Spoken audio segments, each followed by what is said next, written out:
Agra port থেকেও তাজমহলকে আপনি সুন্দরভাবে দেখতে পাবেন।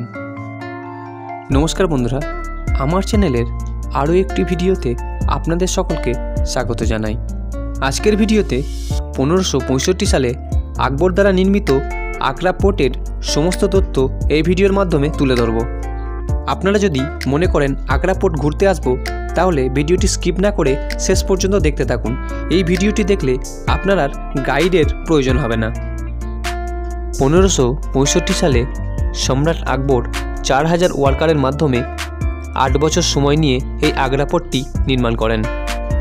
ঘটনাচক্রে সম্রাট আকবর এই পোর্টের নির্মাণ কাজ শেষ না করতে পারায় তার নাতি সম্রাট শাহজাহান 1573 সালে এই নির্মাণ কাজ শেষ করেন। এবার আসা যাক আগ্রা পোর্টের সময় এবং টিকিট মূল্য নিয়ে। আগ্রা পোর্ট সপ্তাহে প্রতিদিনই সকাল 6টা থেকে সন্ধ্যে 6টা পর্যন্ত খোলা থাকে এবং এর টিকিট মূল্য হচ্ছে 50 টাকা। ফরেনারদের জন্য হচ্ছে 650 টাকা। 15 বছরের নিচে বাচ্চাদের কোনো টিকিট লাগবে না। আগ্রা পোর্টে ভিড় এড়ানোর জন্য আপনি এই QR কোড অথবা অনলাইনে টিকিট বুক করতে পারেন। টিকিট কেটে ভিতরে প্রবেশের সময় আপনি জলের বোতল এবং বেবি ফুড ছাড়া সঙ্গে কিছু নিয়ে প্রবেশ করতে পারবেন না।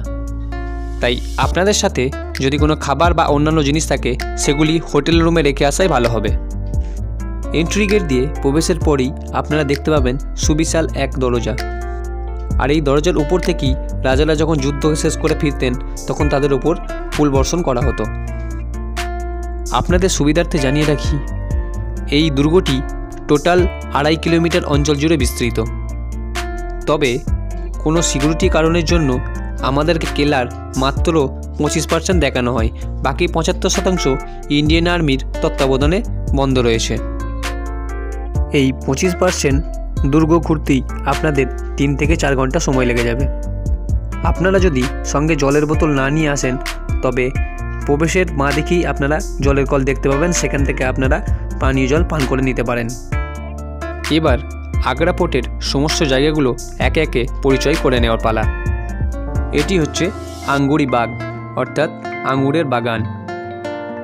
উন্নত মানের আঙ্গুর উৎপাদনের জন্য এই বাগানের মাটি নিয়ে আসা হয় সুদূর কাশ্মীর থেকে। এই আঙ্গুর থেকেই তৈরি হতো ওয়াইন, যেটি পান করতেন শাহজাহান। বর্তমানে গেলেও আপনারা এখনও কিছু আঙ্গুর গাছ দেখতে পাবেন। এই পোর্টের সিকিউরিটির কথা বলতে গেলে এখানে ত্রিস্তরীয়ভাবে সিকিউরিটির ব্যবস্থা থাকতো। প্রথম স্তরে এই জঙ্গলে অনেক বাঘ ছেড়ে রাখা হতো। দ্বিতীয় স্তরে পোর্টের গায়ে নির্মিত খালে কুমির ছেড়ে রাখা হতো। তারপরে থাকতো পোর্টের সমস্ত সৈন্যবাহিনীরা। এই দুর্গকে আক্রমণ করতে গেলে এই 3টি স্তর ভেদ করে এসে শত্রুদেরকে এই দুর্গে আসতে হতো। পরবর্তী জায়গাটি হলো মিনা বাজার। যেহেতু মুসলিম মহিলাদের পর্দাশীল হওয়া উচিত, সেই জন্য তৎকালীন রাজারা নিজেদের মহিলাদের ব্যবহারের জন্য তাদের প্রাসাদের সঙ্গেই বাজার তৈরি করে ফেলেছিলেন। তাই প্রতি শুক্রবার এই বাজারেই বিক্রি হতো নানান ধরনের জিনিসপত্র, তাই এটির নাম মিনা বাজার।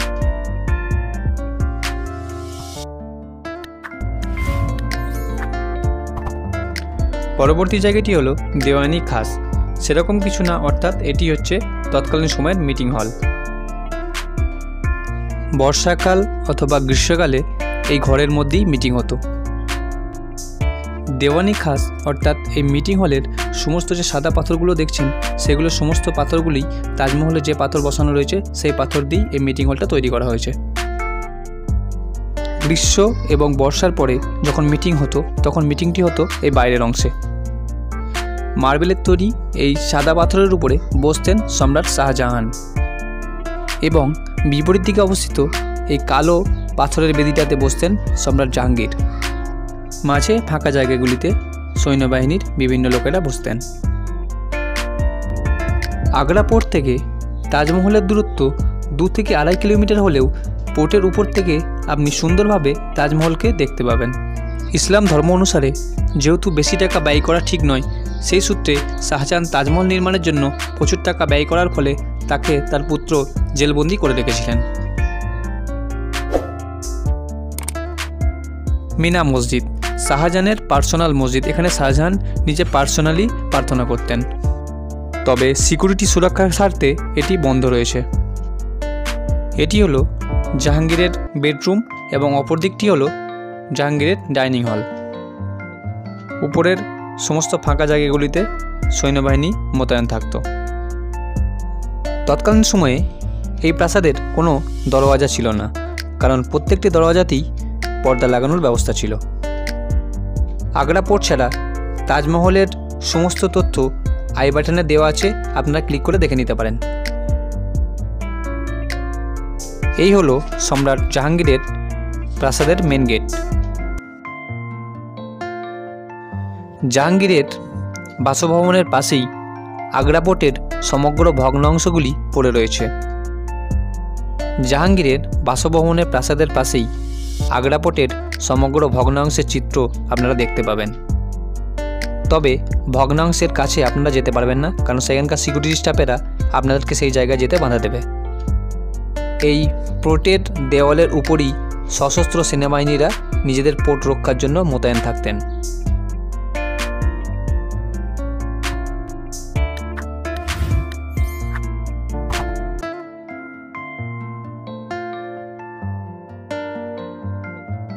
এটি হলো রাজা রতন সিংয়ের হাভেলি অর্থাৎ বাড়ি, কিন্তু সুরক্ষা স্বার্থে ভারতীয় আর্মি দ্বারা এই রতন সিংয়ের হাভেলিও বর্তমানে বন্ধ রয়েছে।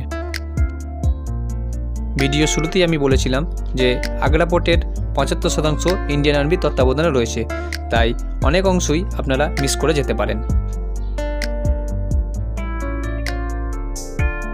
এটি ব্রিটিশদের কামান, ইংরেজরা থাকাকালীন এই কামানটি এখানে তেনারা ফেলে রেখে গিয়েছিলেন।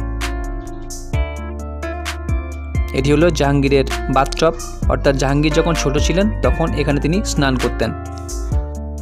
তবে এটি ছিল প্রাসাদের ভিতরে, কিন্তু ট্যুরিস্টদেরকে দেখানোর জন্য এটি বাইরে প্রতিস্থাপন করে রাখা হয়েছে। এই ছিল আগ্রা পোর্টের সমস্ত তথ্য। ভিডিওটি ভালো লাগলে একটি লাইক করে চ্যানেলটিকে সাবস্ক্রাইব করে পাশে থাকবেন। দেখা হচ্ছে পরের ভিডিওয়। ততক্ষণ ভালো থাকবেন, সুস্থ থাকবেন। ধন্যবাদ।